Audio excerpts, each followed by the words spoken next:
তারপর আরো আমি দেখাইতেছি আপনাদেরকে। দেখছেন কিভাবে খাই। দেন প্রথম হচ্ছে এটা হচ্ছে চিনেন তো ভুসি, গমের ভুসি। তারপরে আমি দেবো হচ্ছে আপনার আরেকটা খাবার লেরন, যেটা হচ্ছে ডিম পাড়া মুরগির খাবার। এখানে অল্প পরিমাণ দিয়ে দিব, যতটুকু মুরগি ততটুকু পরিমাণ দেবেন। দেওয়ার পর এই যে দেওয়ার পর আপনারা মিক্সিং করবেন।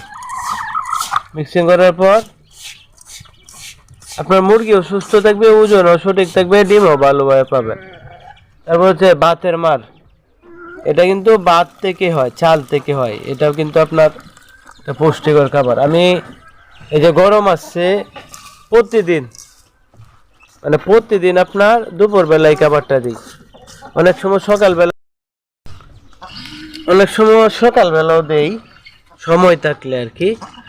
তো আমি অন্য একটা ব্যবসার পাশাপাশি পারলি তো এইভাবে সব মিক্সিং করে নিতে হবে। মিক্সিং করার পর এই দেন দেশি মুরগি কিন্তু খাইতেছে।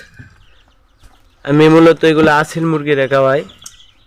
তো মিক্সিং করার পর দেখেন একদম কিন্তু আপনার এই যে মানে এত ভিজা দিতে হইব না, মানে সবগুলোর সাথে যেন খাবারগুলো মিক্সিং হয়, এতটুক ভিজা রাখলে হইব। দেন কিভাবে খাবার খাই। কারণ আমি আসিল মুরগিগুলো কিভাবে খাই সেটা চলেন আপনাদেরকে আমি দেখাই।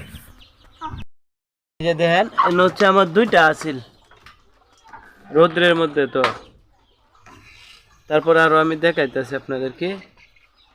দেখছেন কিভাবে খাই। দেখেন ভালোভাবে বাঁচতেছে না রোদ্রের মধ্যে। এই কাগজটা তুললে তো একটু এই দিক দিয়ে